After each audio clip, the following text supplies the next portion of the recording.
Assalamualaikum warahmatullahi wabarakatuh. Baik teman-teman semuanya, sekarang ini kita akan mempelajari soal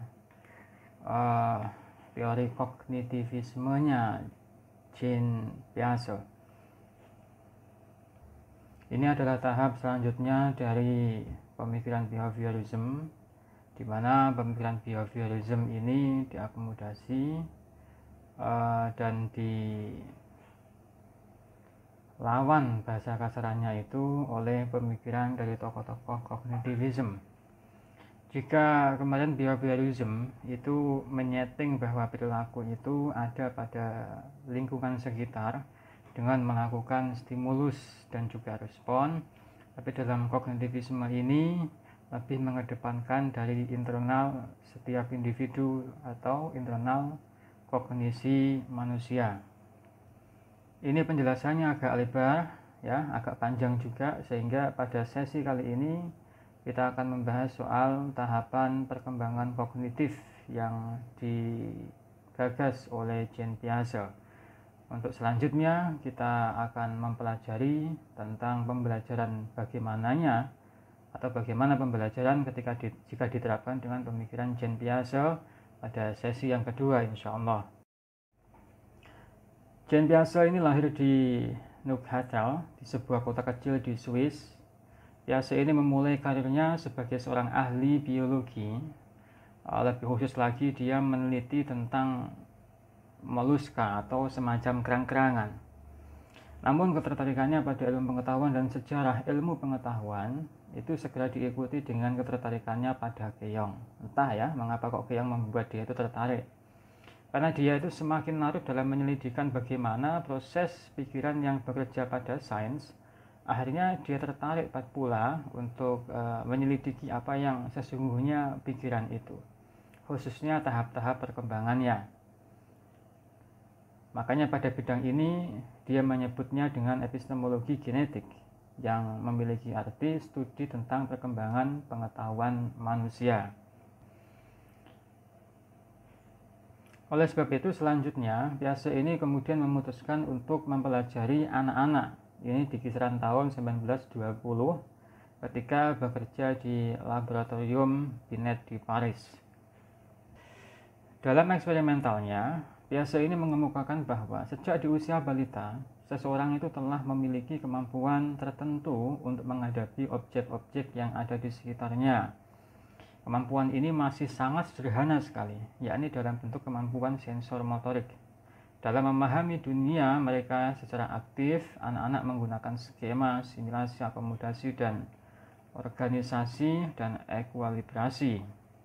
Oleh sebab itu, dengan kemampuan inilah balita akan mengeksplorasi lingkungannya dan menjadikannya dasar bagi pengetahuan tentang dunia yang akan dia peroleh di kemudian hari ketika dia sudah menginjak di usia selanjutnya, serta akan berubah menjadi kemampuan-kemampuan yang lebih maju dan lebih rumit.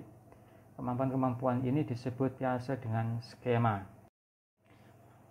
Melalui observasinya, Piaget meyakini bahwa perkembangan kognitif yang terjadi pada manusia itu melewati sebanyak 4 tahapan ya.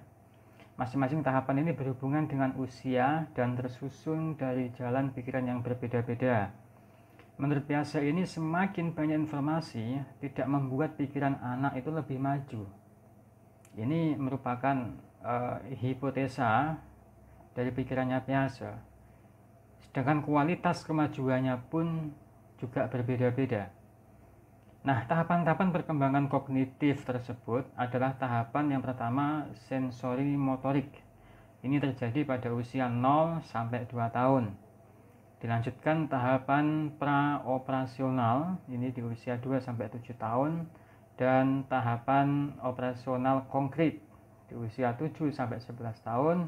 Lalu di tahap operasional formal, yaitu di sekitar usia 11 ke atas. Pada tahap sensor motor ini, tahapan ini berlangsung sejak kelahiran usia 0 itu sampai di usia 2 tahun. Dalam tahapan ini bayi menyusun pemahaman dunia tentang mengorganisasian pengalaman indera, yaitu sensori, dengan gerakan motor atau otot. Pada awal tahap ini, bayi memperlihatkan tidak lebih dari pola reflektif untuk beradaptasi dengan dunia.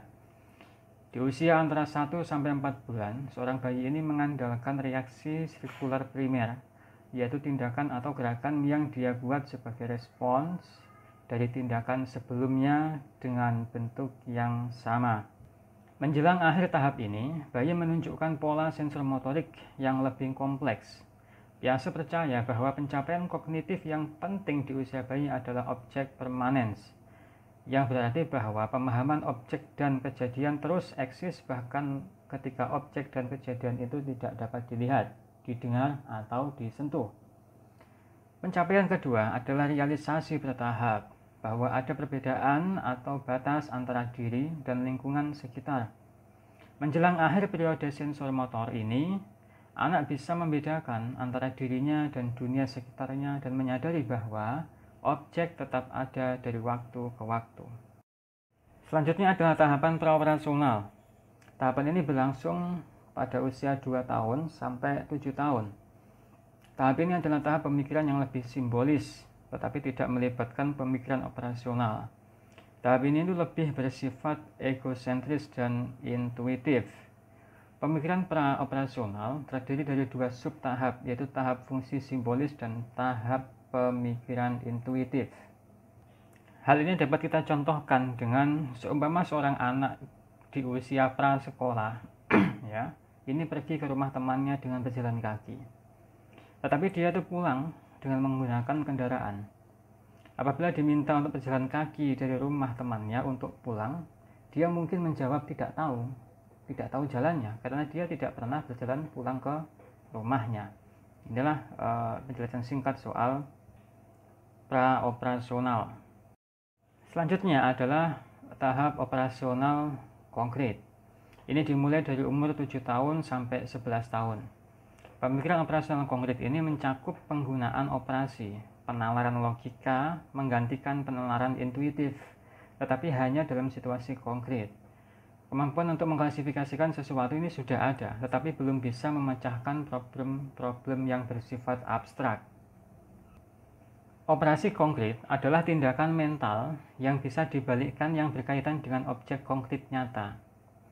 Operasi konkret ini membuat anak bisa mengordinasikan beberapa karakteristik. Jadi bukan hanya fokus pada satu kualitas objek. Pada level operasional konkret ini, anak-anak itu secara mental bisa melakukan sesuatu yang sebelumnya hanya mereka bisa lakukan secara fisik, dan mereka dapat membalikkan operasi konkret ini. Yang penting dalam kemampuan tahap operasional konkret ini adalah pengklasifikasian atau membagi sesuatu menjadi sub yang berbeda-beda dan memahami hubungannya. Di usia 7-8 tahun, seorang anak ini akan mengembangkan kemampuannya mempertahankan ingatan terhadap substansi. Jika Anda mengambil tanah liat seumpama yang berbentuk bola, kemudian memencetnya menjadi pipih atau Anda pecah-pecah menjadi 10 bola yang lebih kecil, dia pasti tahu bahwa itu semua masih tanah liat yang sama. Bahkan kalau Anda itu mengubah kembali menjadi bola seperti semula, dia tetap tahu bahwa itu adalah tanah liat yang sama. Nah, proses ini disebut dengan proses keterbalikan. Dari penjelasan tadi dapat kita tarik sebuah kesimpulan bahwa pandangan teori perkembangan kognitif mempunyai pengaruh besar untuk memahami bagaimana anak atau siswa itu memperoleh dan menggunakan pengetahuan.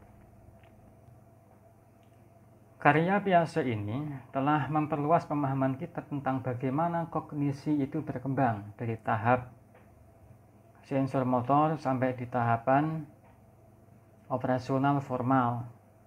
Hal ini menunjukkan bahwa anak-anak itu memiliki tahap pemahaman yang berbeda pada usia yang berbeda pula. Pengetahuan anak ini terbentuk secara berangsur, ya, sejalan dengan pengalaman yang berkesinambungan dan bertambah dengan luasnya pemahaman tentang informasi-informasi yang mereka temui. Nah, anak atau siswa ini memiliki urutan dalam tahap perkembangan kognitifnya. Dan bisa kita amati, baik secara kuantitas maupun kualitas, informasi mereka itu mengalami peningkatan yang tajam. Oleh sebab itu, mengajarkan bahasa, apalagi bahasa asing di usia-usia 0 sampai 11 tahun, ini oleh ilmuwan bahasa dianggap sangat efektif menimbang kemampuan mereka masih terkondisikan dengan baik. Beda lagi kalau mereka sudah menginjak di usia operasional formal, mereka sudah melakukan klasifikasi dan kemampuan dalam melakukan abstraksi, apalagi mereka itu memiliki pemahaman budaya mereka, sehingga agak berat jika sudah di usia 11 ke atas. Nah, dari pemikirannya Jean Piaget ini kita bisa mengetahui bahwa mengajarkan sesuatu atau mendidik sesuatu atau dalam suatu pembelajaran ini sangat dipengaruhi oleh perkembangan kognitif dari masing-masing siswa. Nah, hanya itu yang bisa saya sampaikan pada session kali ini. Semoga bermanfaat. Assalamualaikum warahmatullahi wabarakatuh.